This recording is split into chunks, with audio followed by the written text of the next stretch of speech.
Welcome to this episode of Blended, Blessed, and Always a Mess. I'm Aric. And I'm Angie. We are married with a ton of kids. We have 6 kids total. He has 3 and I have 3. My name's Hallie and I love riding horses. I'm Lexi and I love agriculture. My name's Carter and I love eating. My name's Chase and I love lifting weights. My name's Summer and I love spending my parents' money. I'm Dane and I love baseball. Our show is about our blended, blessed, and always a mess life. And our hope is if you find yourself in the same situation we are in, that by sharing our story, all the fun and all the mess, the challenges we are experiencing, it will give you some inspirations, laughs, and community, knowing you are not alone in this mess. We appreciate you spending time with us. Let's dive in. Welcome to this week's episode of Blended, Blessed, and Always a Mess. And we haven't had a guest in a while, have we? No, it's time. It is time to have a guest and kind of detract a little bit from the last 8-9 weeks of our life. But I will say that kind of what spawned this is with everything that's been going on with losing Hallie and how difficult that has been. It's hard to get up. I mean, that may be the easiest thing to say. Every morning it's a chore, it's a challenge to get out of bed. You feel that more than any of us, but you get up and you try to find a why, and you try to figure out a reason to keep moving forward. And that kind of brought on today's guest. And in that, it's because I was having this exact conversation with Michael Egnew. And if you've never heard of Michael, because a lot of people listen from across the United States, he's become a friend of mine over the last 13, 14 months. And he's my personal trainer. He owns a gym here in town, but he is a former Mizzou All-American. He played in the NFL for several years, and now him and his friend Jarrell are back here in Columbia with a gym called API Project Fitness that our family loves. Our kids go there, and they train personally with trainers that he has to get better in sports for junior high and high school, and we just all absolutely love it. My conversations with Michael always end up incredibly deep while I'm in the gym. I don't know how that happens, but they do. And so, the last 8-9 weeks, it's been therapeutic. There have been days I've showed up at the gym, and I'm just pissed off. I'm just angry about the situation that we're in. And so Michael helps me get a good pump on, right? And kind of work through that. But we always end up having a conversation. And I learned something new about you all the time. You know what I learned new about you today? Your degree. What is your degree in? Well, I have a business degree, but I also have a master's degree in psychology and counseling. Yeah, and I had no idea, but it makes so much more sense, the conversations that we have all the time after you said that to me today. And so we talked about several weeks ago, people have to find a why and a meaning. And that kind of brought on, I was telling Angie, I was like, I just think this would be good. We should have Michael on the podcast. And she thought that too. So we will talk about the why and things like that. But what Angie and I first want to talk about is life is hard. And so many times people cave to that and they really struggle when life is hard.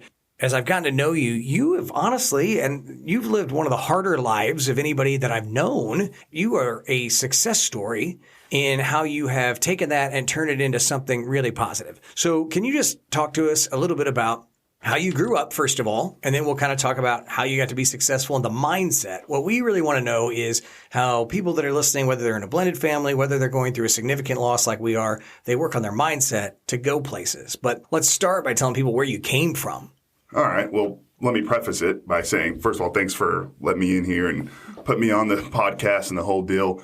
And I also say that I don't know if my life was been that hard, right? And you'll understand why I say that because that's how I view the world. So first of all, where I'm from, a little town called Plainview, Texas, that's where I was raised. But that's not where I was born. I was born actually in Dallas, Texas, and I was immediately put into the foster care system. The reason why is my mom, and it's funny because I'm now old enough and mature enough, these things are easy for me to say and let people know. My mom was a drug addict and a prostitute. She doesn't even know who my father is. Now, through a series of DNA testing and ancestry, I have found him, and I have not communicated with him for various reasons, but it's just an interesting thing.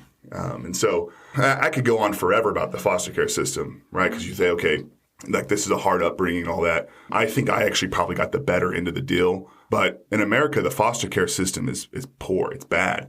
Well, like half of it's good, really good, and half of it's really bad. What happens is parents get money for how many kids they foster. And it's usually like $1,000, $1,200, depending on what state and different things per kid you get each month. And so a lot of times these families will foster kids only for the, the $1,000 or whatever it is each month. So they might have 4 or 5 kids and they're collecting, $4,000 or $5,000 each month, and that's their income. And you can understand where that might go bad, right? I mean, it does go bad. And a couple of my brothers, we all have different birth parents, my brothers and sisters that were adopted. But a couple of my brothers were brought up in these bad homes, like just abuse and physical, mental, sexual abuse, all these things, these foster homes.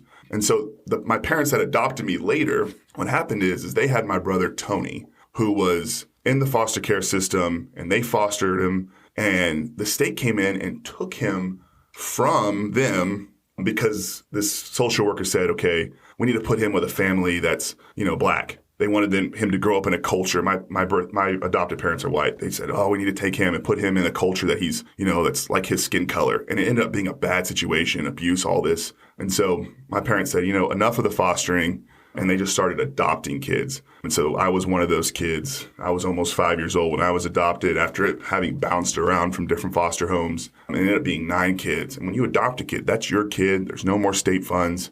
You're now responsible for them. But anyway, long story short, my parents ended up buying a horse ranch. And by horse, this is not like your huge horse ranch with multiple stables. Okay, this is like dirt farm, right? Small barn, multiple horses. We're boarding these horses. We have all these horses here, and we learn hard work. We wake up every morning. We work on the farm, and then we go to school, and then we come back and we work, right? So that's kind of the mindset that we have. I've told you our daughter Hallie rode horses. She broke horses. That's you break in horses at a young age. Yeah, and we did it. And we did it for it was almost like a secondary kind of income for us to help pay for all those kids, and it was also work and taught us all these lessons. So it was a big deal. But anyway, there was 9 of us. My parents adopted 9 of us, and you can imagine the different. They said, okay, I don't care what they look like. I don't care their skin color, age, nothing. Who are the kids that need it? And that's what they did. They adopted us, and saints, incredible people my adopted parents are, which, if it had not been for them, oh my gosh, I could have been anywhere, right? But fortunately for me, they taught me the secret to life, and I can tell you that secret if you want to hear it. We want to hear it, yeah, I do. All right, here, and all the listeners, everyone that's listening, I'm about to drop a bombshell on you, okay? I can't Here's wait. the secret to life. The secret to life is that there is no secret, right? Work hard and obey the Lord. That's it. That's not a secret. We all know that, right? But we have trouble walking that path, but that's it. We're always looking for some secret. There's no secret. That's it. Follow those 2 things, you're going to be all right. But anyway, yeah, so I ended up playing high school football, going on to college. I did pretty well there, University of Missouri. Go now, Tigers. Let's talk about this. So all your brothers and sisters are diverse because, there's 9 of them all adopted different parents. You have a twin sister. I do have a twin sister who's biological for sure. Yeah, and so you have that. But then, you were what, 6'5", 6'6"? I was 6'6". I was the biggest one by far. And then your adopted parents are what, 5'9"? Yeah, my dad is like 5'8", 5'9". I guess he's 5'9". My mom is just a little bit shorter than him. Yeah, so here you are, like sticking out, like I'm gonna dunk a basketball in the 8th grade. I'm gonna play high school football. I'm curious too, like what the town you grew up in was like. Was it a diverse town too, or? Well, no, you'd be surprised. I'm from West Texas. It's like 60% Hispanic. Okay. So it's not like there's this. It's Hispanic and then it's white. That's kind of what the town is made up of. But I will tell you, there was like questioning looks when you looked at our family. Like, oh, what is this family? Right. Which you guys understand. Yeah, you understand, absolutely. So. Yeah. So where were you in the lineup with all the? I'm the youngest. 9? You're the youngest of 9. For sure. I'm probably the youngest, but I'm the tallest, best looking. I'm kidding. That's what I heard. But I was the youngest for sure, which is interesting because there's so many lessons to learn from your older brothers and sisters. So that's where I learned a lot of life lessons. So do you remember, like, growing up, maybe certain times that were super challenging, and then how'd you navigate that? Because to your point earlier, Aric, like anytime you're faced with challenges, I feel like it could go 2 different directions, right? We talk about that often, like even just blended families, like you always have a choice and you can either turn something into positive or turn something into, make negative choices. So it's like, how do you even teach that mindset to kids to turn such a challenging situation into something positive? So I don't know if you remember the growing up? Because I'm sure there had to be challenges, right? Oh, there's huge challenges, and I didn't preface it very well. We were poor. We were real poor. My parents didn't make a lot. My dad did like heating and air, and I didn't know that we were poor. So right. You once said to me, we got one present on Christmas, and we thought it was the coolest thing ever because we didn't know we were poor. Yeah, we all would get like one present and maybe like a group, and we didn't know. We thought it was cool. It was, you get a present on Christmas. Yeah. But the challenges though were not that. By the way, my parents were really good people. They were never the challenge. I think the challenges for me was, I was super tall, lanky. I didn't fit in because I was just, high water pants. We didn't have money for custom length pants. I was like a 38 length pants. You know what I mean? But I had like a 28 waist, whatever it was. So I think that's partially the challenge. The other challenge, though, is being from a family that has multiple backgrounds of these kids. Like my brother Tony, I was telling you about, he's in jail now. He was always in and out of trouble. I mean, I love him, and I at least love the idea that he was a decent brother to me. But just from me to you, he was abusive to my sisters, and it was violence towards his brothers, including myself. And so that's a challenge that you don't know how to deal with as a kid. But here's what happened is, and I always say this: you cannot teach your kids how to deal with issues. All you can do is give them the tools, and they have to learn how to use them. Right? My parents are really good with that. Number one tool, we went to church twice a week. You know what I mean? So you learn that, you get those tools, and you sharpen that axe. But I actually developed this view on life myself with the aid of my parents, just being good people. I view the world like almost like a hole in the ground, okay? And everyone's in this hole, right? And everyone's trying to climb out of this hole. And there's some people that look up and say it's not fair that he is where he is, or he got that hand up, or that his parents started him off there, or, he had that tool to get where he is, right? And what you're not doing, you're not climbing when you're doing that. The best thing you can do is just keep on climbing. Climb, no matter what. You're going to slip and you're going to fall, and that's okay, but you got to keep clawing, scratching, digging your way up the wall and climb. And it's the craziest thing ever, because one day you're going to look down, and there are going to be people looking up at you saying, it ain't fair. He is where he is. I believe that. I believe that with everything. And so, but you have to realize, if you don't realize that, you're going to always be saying, it ain't fair that this happened to me, or it's not fair that this person is this way. All you can do is climb or not. But in the end, you're not going to be able to climb. You're going to be too old, too frail, and you're going to look back at your life, and you're going to regret what you did, or you're going to love it.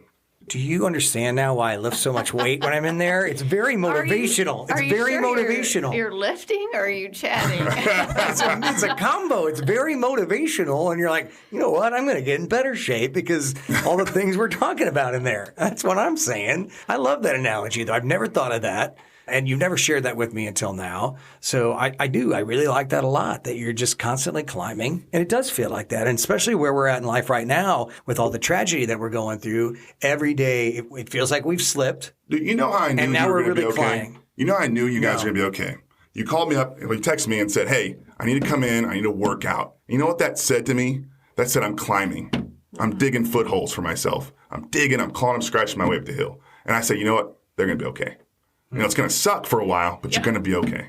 Yeah. I knew it. I do think, when you were talking about that, I thought the exact same thing, because I am probably in the best shape I've ever been in right now because of the fight.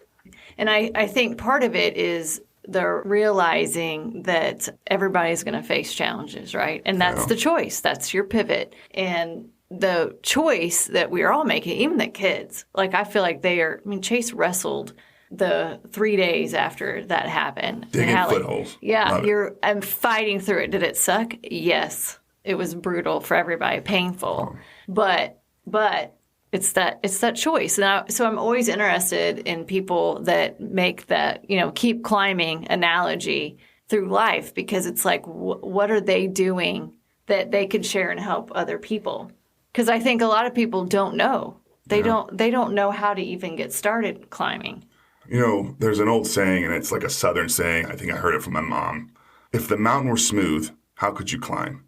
It's all the little adversities in life that give you the footholds you need to get to the top. It's huge, man. He's a philosopher. I'm telling you, the guy's a philosopher. I don't know. I love it. So You're going through these hardships and your brother, but then you decide, start playing football. And that takes you on another path in life that taught you a lot of lessons. So talk a little bit about your journey through football and then the lessons that playing on a team sport like that and growing into an All-American and an NFL player taught you, because I know it taught you a lot of different things. Yeah, there's so many lessons you can learn. First of all, I love sports for kids, right? You never expect your kid to be a professional football player, professional baseball, or whatever it is.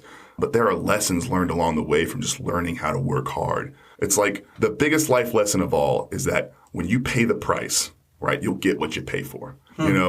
I believe that. And so, but you do learn that. I was so fortunate, though, because genetically I was already there, man. I was the best player in high school with minimal work. It's true. I tried to work out when I could and all that. I didn't start playing football until like 8th grade because we didn't have money for Little League and all that. But I was genetically there, right? Well, then you get to college. You get to college and everybody's there. Everybody is already genetically good.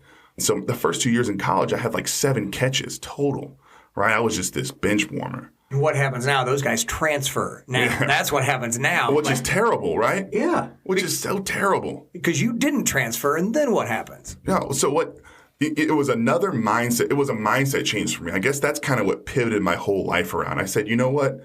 I have what it takes. I know that I can do it if I put in the right work. And so that's what I did, man. I took a whole year. I changed my mindset. No, I'm going to climb. I'm going to freaking fight. That's kind of where I changed my mindset, and I turned it around that spring, earned the spot, went from like 3rd string to 1st string in the spring ball that we had at Mizzou. And then the next year, I was All-American. I tell these kids all the time, it's like, oh, I'm 2nd string. I'm a sophomore. I'm 2nd string. I better transfer. What are you doing, man? Why don't you earn the spot? You're going to go transfer to New Mexico State or somewhere, and there's going to be some salty senior sitting there. He's not going to give up his spot. Yeah. You know what? And even if it was easier to start there, it wouldn't be worth it. The best things in life take a great amount of effort to accomplish. If it's easy, it's not even worth it. Do you think that mindset's trainable in kids? Like, I look at a lot of kids right now with like social media and just, I feel like their confidence is not there. Yeah. Do you think that's something that you're kind of like not born with, but you get through faith, or do you feel like it's a trainable mindset to have that confidence? Like, nope, I'm working hard, I'm working my ass off to get there. Yeah, well, you can't train confidence, but you can, like as a parent, you can give them opportunities. You can push them to the edge so that they jump. You know what I mean? You do that continually, and that's how you can't train confidence. You have to earn it. Yeah. You know what I mean? Mm-hmm. You have to earn it by making the jump. That's it. But you do that by going to the gym every day. And you do that by trying something new, maybe the next time that you were afraid to do the time before. And that's how the confidence, I think, builds. Yeah. Or at least I think it does. So, all right, you make it to college. Now you're an All-American. You get to the NFL. And, you and I have talked about it. Like, you didn't have the career you wanted there. Probably you were the strongest you've ever been and ran into some bad luck when you were about to get picked up by a team you probably could have really taken off with. But that didn't stop you in life. So what was that path like and led you back here to Columbia, Missouri and, the path that you're on now? And I love it because you coach high school football. You own a gym that helps kids get better, old people like me. And then, but it's, what was that mindset like to come full circle and help people in a lot of different ways? Well, what I'm about to tell you, I didn't even realize until it was over, until I was done with the league. And I gave you the codicil. It was the secret to life, right? You work hard and you obey the Lord. I was working my butt off, but I wasn't following the Lord then. And it wasn't his plan to keep me in the league. You know what he said? That's not for you. So I said, okay. So I went and coached college ball after I got out of the NFL. You know what he said? He said, dude, that ain't for you. And then I was like, okay, so what am I going to do? I love football. So I started coaching at Tolton high school ball. And it was like the best thing ever. You think like, and I was telling Aric this earlier, you think that like happiness has to do with something. I was making so much money in the NFL, doing more money I ever made. This whole deal was all this, and I was the most miserable I'd ever been. And it's because I wasn't following the Lord. I wasn't doing what I was supposed to be doing. You know what I mean? And then I go coach high school football for like pennies. And all of a sudden it's like the most joy and most fulfillment I've ever had. I get to train people at the gym, which gives me full autonomy of my life. And I get to remain in football, and I get to help boys become men. And all of a sudden God says, that's what you should do. That's what you should do. And it felt right. The whole time I was in the league, it was like struggle, trying to figure out why I'm not starting. I feel like I'm better than that guy, but I'm still here in this position. And that's because you have to work hard, but you also have to follow the Lord. And I don't think I was like necessarily in that mode when I was a player. That's so damn powerful. That's amazing. So I have so many questions. But I think what you said was you didn't realize it till later. So in that moment, though, it's almost like you have to experience the hard stuff, the hard, like, hey, what's going on? Then get to your spot, and then you reflect and go, okay, that's I'm supposed to be here. I was young, and I was not smart enough yet to understand what was happening to me. It wasn't until I got a little bit older and I realized, okay, this is why this happened.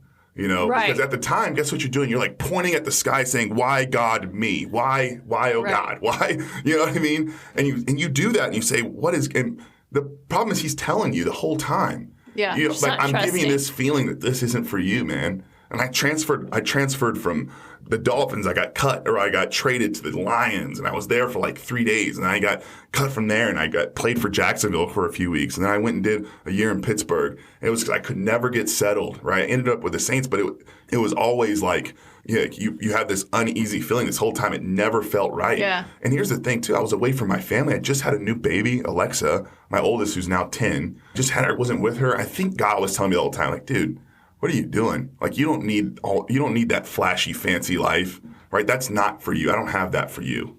It's crazy. Yeah, I think that's the hardest part is like trusting the process. Yeah. You know, we're trying to do that right now. And I do think at some point we'll look back and go, oh, okay, that's how we ended up here and this is our journey. But that is the hardest thing, is in the midst of all the challenges when you feel like it should be a certain way, to be able to trust it. Yeah, and that's the thing. You don't have to think about it. All you have to do is climb. That's it.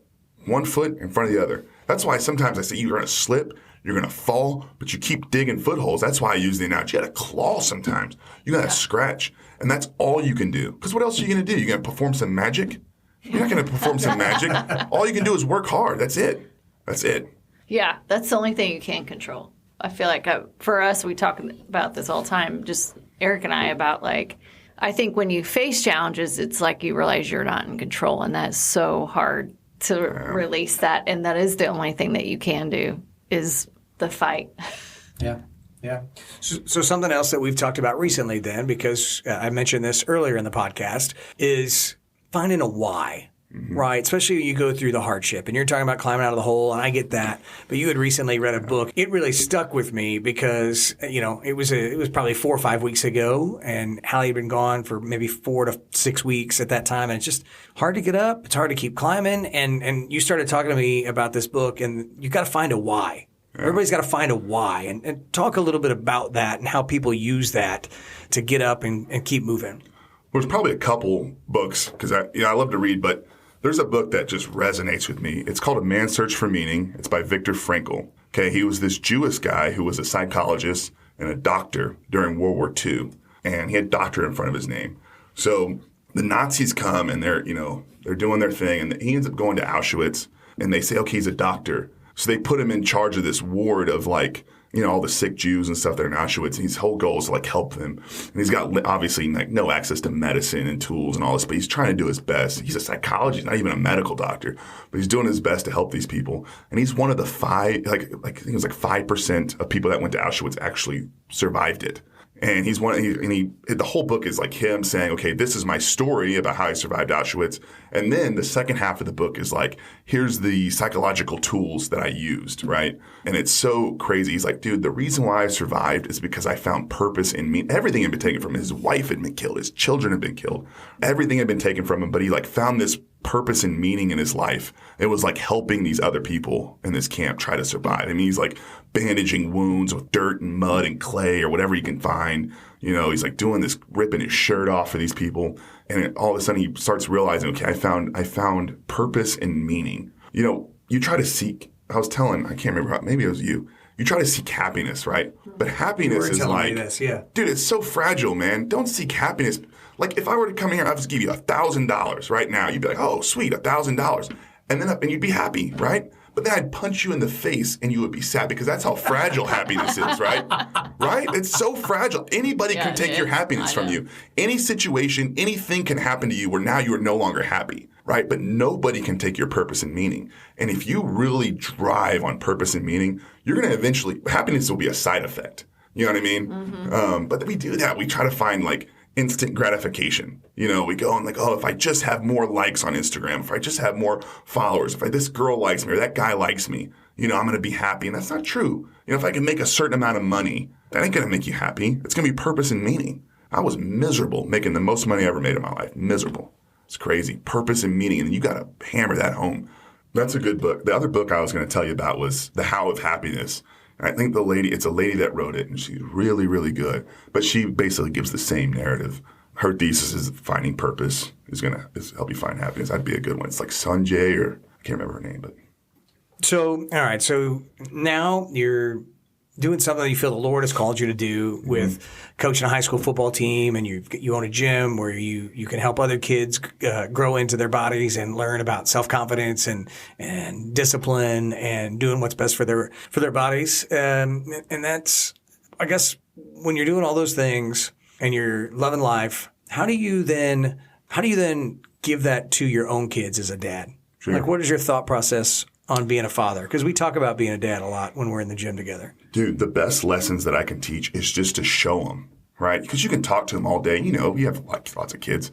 You know, they're not going to listen to you. But you have to show them how you live. I believe that. Like, they're going to learn from just looking at you. I remember my dad was at work day in, day out, working hard, and he never missed a beat. I don't remember my dad actually ever having like an argument with my mom, not in front of us. So I try to replicate him. He's a saint, by the way. So is my mom. But you know, that I learned the lessons not from what he told me so much as to how he acted and what he did. Hopefully my kids see me working hard, grinding, and they kind of inherit that. But it's also important to give them the right opportunity. You know what I mean? Put them in positions where they can then execute what you've taught them. So we talk about this a lot, and I have especially been talking to other dads ever since Hallie passed. I know I've talked to you about it already once before, but having daughters at home, I think it's so important for dads to show up for their daughters and to show them how you're supposed to be loved by a man, so they don't go seeking that happiness. Like you're talking about, you know, if our daughters are seeking happiness in a man, that's going to go poorly. Yeah. So what are your thoughts on that? And your daughters are still young, but just as you interact with them and you engage with them, I've seen you with all your kids at the gym. I mean, you're a great dad. As they get older, what are your thoughts on showing them about being the strong dad? I mean, I know. Dude, there's so much literature on that, by the way. I mean, there's stats, crazy stats about daughters that grow up without fathers, right? And sons that grow up without fathers. It's so important, and not to say anything against mothers, but you know, the stats on fatherhood is huge. It's so huge. And it's kind of what I was saying before, you know. Your daughters are going to find men with your character traits, right? How you act is like, you're like their first love. Subconsciously, like you are like the role model they're going to find later in life. Hopefully it's a good one. Now, that's not always true, I don't think. But there's the standard that you set is going to be is the standard for men. And I want my daughters to think, this guy is nothing. Look at my dad. You know what I mean? I love it. And that's, you know, that's a challenge, I think, probably with a blended family and all that. It's a challenge to try and then come in, especially Aric, to come in with daughters that you haven't been there their entire life. And now I have to try and set that. You've got to step up, though. You know, you're on the plate now. I think that's huge. And I'm trying as hard as I can. I show them so much love, my daughters, and I try to set the standard high. I treat my wife like an absolute princess every time I can in front of them, just so that they know how it's supposed to look. But so true. No, I think that's so important, right? I want our kids to see that I treat you with the utmost respect and care and love, so that the boys know how to do that with a girl, and so that the girls know this is what I should be treated like. And I hope that comes across to our kids. That's why I'm in the catbird seat. We've been talking about that. She's in the catbird seat. She didn't know what that was. I was like, it means you're up here. I had to Google it. Like, what that means. Yeah, like, I put you up here. You're living a good life because that's where I've got you sitting in the catbird seat. It's funny. My best friend and business partner, Jarrell, got married. I said, dude, here's what you do. You have to pick your battles. you have to 100% be ready to lose every one of those battles too. I will let my wife win even when I know she's wrong, just so I don't have to, just so that my daughters see me just doing not doing whatever she wants, but being almost abdicating to her will. You know what I mean? Now, don't get me wrong. Like, there are some things that I think that we need to do a certain way, and we'll do that way. But there's so many battles you don't have to fight. You know, you want to pick the paint on the walls, go ahead. You want to pick the sheets on the bed, I don't care about that stuff. You win that battle. You said something today. I haven't told Angie this, but we were just talking about marriage because there was a female working out. And she was talking about how, they celebrate anniversaries because she's like, it's hard to be married. They've been married for like 13 years. And you started talking about your view on marriage is that you, as a man, look to see what you can do better at yourself rather than how can I change my wife. And you think women should do the same thing. I mean, it's like both parties should look at every day you're waking up because it is hard to be married, and blended family we know is hard. And your philosophy is you see things and there's things about your partner. Maybe you do want to change, maybe you don't, but you don't look at those. You focus on yourself. Well, that's all you can do. So you're not going to change her, by the way. There's nothing you can do to change her. So I committed, I married you. So let me figure out how to shape my puzzle piece to fit yours. That's what I think, right? I think, okay, what is it that I'm doing wrong and how can I do it better? And it's funny, we were kind of jokingly, we were saying, she's never wrong. It's okay that she won't admit that she's wrong. That's an okay thing because I know that I'm wrong and I'm willing to admit there's so many different things that I can polish up, and I'll try and shape my puzzle piece of her. Now, should she be thinking the same thing? Yeah. But I can't control that though, so I don't. You can't look at your wife and say, hey, you need to shape up. She's going to say it to you, though. She will say it to you. But all I can do is polish mine as much as I can. You know what I mean? Because I'm committed to that, right? That's the whole point of marriage. That's why it's important. How many wives listening to this are going to send this podcast to their husbands and be like, you need to listen to this? Well, I would tell her, and I love you, Allie, if you're out there. I love you to death, but you can shape up too, right? And I'm saying that in this closed podcast room. Yeah. But, no one's listening. No one's But really, but you know what? You actually can't tell them that because you can't change them. Yeah. You can change yourself and then inspire them to be better for you too. And that's how marriage works. Like I said, she said it's hard being married. No, it's not. Not for me. You have to love your wife and you do everything you can to make sure that they're pleased and then vice versa. You know what I mean? That's not a hard thing. Hard to me is like roofing in the summer in July. That's difficult. Saying I love you is easy. Yeah. Saying I love you is easy and doing the dishes is easy. You know what I mean? I love your mindset. I love it. It's positive all the time. That's why me and the kids like going to the gym because it's a positive gym. Well, it puts things in perspective, right? Like I think it depends on like your life experiences and what is hard to you. What's hard to you, someone else may be like, "Oh my God, I can't even imagine that," right? So I just love the perspective, mindset, and focus on what you can control too. Because to your point, you can't control the other person. You cannot. You can't. There's no formulation of words that you can make that will change that person. It's not going to happen. You cannot formulate words that will change that person. What I was telling the roofing job, I had a basketball tournament I had to go to, and it was like we didn't have money. My parents didn't have money. It was AAU basketball when I was in high school. So I picked up this summer job, and I was roofing in West Texas, and it was in the middle of the summer, and I was getting sunburns on my head. It was burning my scalp, I remember, and I was like, this is miserable. It was the worst thing ever. And it's not, so my point is looking at it in perspective, it's not hard when your wife says, hey, can you do the dishes? No problem. In fact, it's not hard just to get home and then do them. Right? Without being asked. If I see them, I just do them. You know what I mean? Because it's that's not that hard. We're irrational, so we might make it seem like a big deal. Oh, I got to do the dishes again. But it ain't hard. It's not hard. You know what I mean? Really? Have you seen that show, what's that show? Ice Road Truckers? Oh, yes. These dudes are rolling down this icy road, and they're breaking down, and it's Sub-Zero or whatever it is. That's hard. Not the dishes. That's funny. So, but really, saying I love you every day is not hard. And you should say that. Yeah, I agree. I'm going to hold you to that. Yeah. You remind me every day. I'm kidding. So, all right. We're pretty much out of time. We ask all of our guests the same question. I didn't prep you with this. So if you need a second to think about it, you can have it. Shoot it. Do you have a favorite family tradition in your home? No.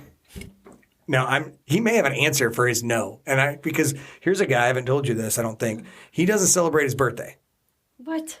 No, he doesn't. I celebrate the whole month. I could give you the whole spiel. Yeah, I want to hear it. You want to hear it? All right. Yeah. So let me preface this, right? I celebrate my kids' birthdays and my wife's birthday and all that because it's important to them. I don't celebrate my own birthday because it's not important to me. What did I do to be celebrated? Birth happened to me, right? I didn't do anything.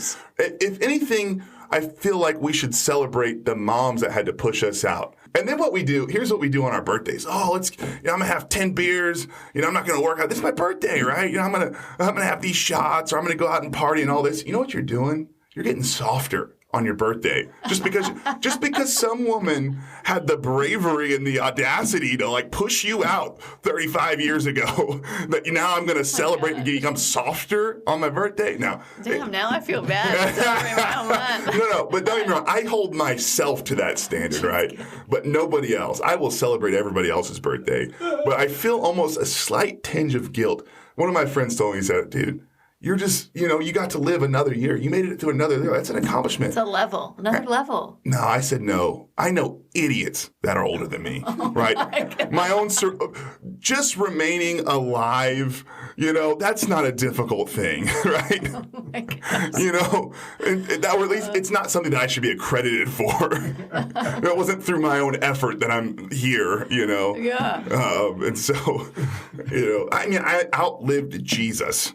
So let's be realistic here, That's not that difficult of a thing. Oh my gosh. Ugh. All right, well, I'm going to ask your wife the next time I see her what her favorite family tradition is. Well, you want me to give you a tradition? Because the question was asked, what's your favorite? Okay, that's fair. You can give us any. Yeah. And so a tradition for us, I guess it's kind of funny. We have holiday traditions. I can give you one of those. We have Christmas tradition for us is the kids will decorate the tree, and then Allie will undecorate the tree and then decorate it correctly. Yes, so that's a thing. I feel that. Yep. But that's really kind of the most of the tradition. We're not we don't have a lot of traditions, but I guess we have those kind of traditions. Yeah, that's awesome. Yeah. That's awesome. Well, that is Michael Egnew, one of the co-owners of API Project Fitness here in Columbia. And if you live in mid-Missouri, I highly recommend that you check it out. And this month, you can get free classes, too. That's not even why he's on here. Yeah, free classes. Listen, I'm going to be on here for that. Go to the website, use the promo code FREE. That's just F-R-E, like you spell free. Type it in there, you get a free month. Yeah, and you can get more inspiration from Michael. There you go. I'll be there. I go in there, and I come out inspired. I tell Angie all the time, I just feel better. I went in there a couple days ago, and I was so pissed off when I got there. I mean, we started talking about it right away. I'm angry. I'm angry today. And we worked hard for an hour, and it really did help when I got out. So absolutely love it. Well, Michael, thank you for sharing your story with all of our listeners. We appreciate it very much, and we'd have you on anytime. Thanks, buddy. Yeah, absolutely. Thanks for having me. That is this week's episode of Blended, Blessed, and Always a Mess. We hope you have a great week, and God bless. Thank you for listening to Blended, Blessed, and Always a Mess. Follow us on Facebook, Instagram, and at blendedblessedalwaysamess.com. Reach out to us on any of our social channels. We would love to hear from you. Have a great week.